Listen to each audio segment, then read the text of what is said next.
Hello everybody. Today we're going to be learning about fossils. Who has ever seen a real life fossil? Who knows what a fossil is? Have you ever wondered how fossils are formed? Have you ever thought about how we bring these fossils to the surface? When an animal or plant dies, it can get covered by mud and dirt. Over a long time, the soft parts go away and the hard parts, like bones or shells, turn into rock.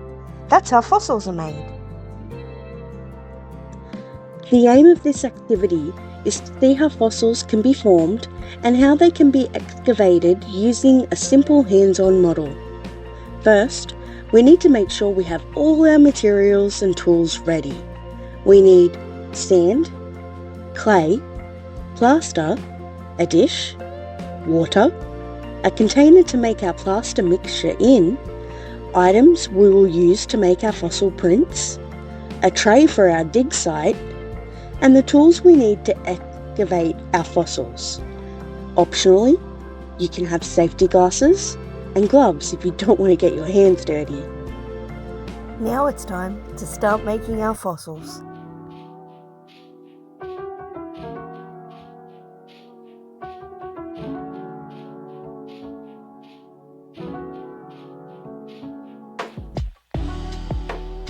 That's not how we're going to be making our fossils. Let's get down to the real business.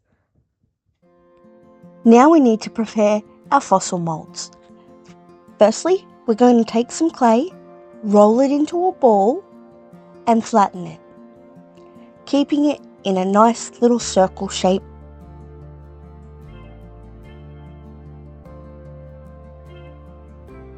Then we need to press the item we are using for the fossil into the clay. We need to press firmly to leave a nice impression.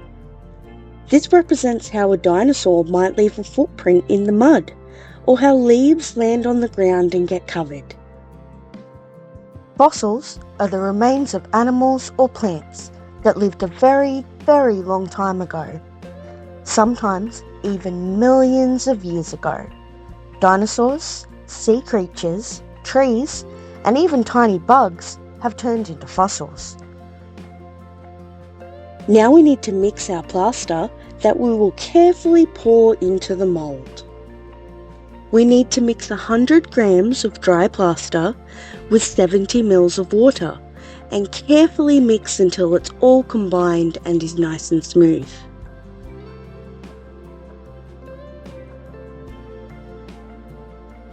You can also add some sand for added texture. Now we carefully pour our mixture into the mould, making sure we cover it evenly. Gently tap the container on the desk so we can get any air bubbles out that may have been trapped underneath the mixture. This makes sure we have a nice mould after we let the fossil dry. We need to let the plaster set and harden for at least an hour.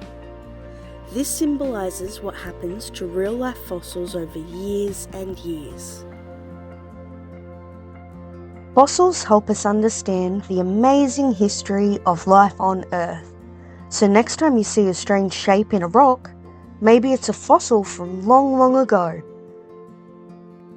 Now that our plaster mixture has dried, it's time to gently work your way around and release the fossil from the clay. We need to be very gentle in this process so we don't break the plaster mould.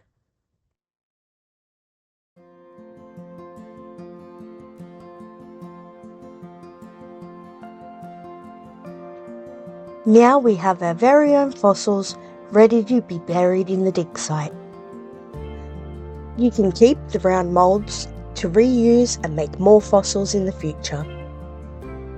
Now it's time to prepare our dig site. Firstly, we need to get an empty tray and pour in a thin layer of sand. This is where we will bury our fossils before we dig them up again. Once our fossils are dry, we need to lay them on the thin layer of sand and then cover them up with more layers of sand. Press down on the sand firmly. This shows how over time the earth covering a fossil also hardens and traps a fossil nice and safely under the earth for us to discover.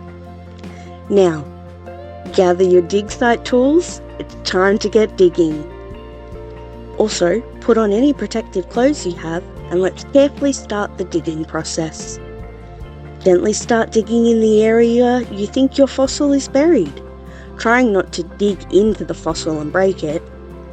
Once you start to see your fossil, we're going to use a brush to gently clear away extra sand. You've now discovered your very own fossil. What type of fossil did you find? Was it hard for you to find your fossil? Did you break your fossil? People, called paleontologists, look for fossils to learn about the past. It's like being a detective. Every fossil is a clue about how the Earth used to be. The biggest fossil ever found was a long-necked dinosaur called Argentinosaurus. Fossils can even show us dinosaur poop, and scientists study that too. Did you know the word fossil means dug up in Latin?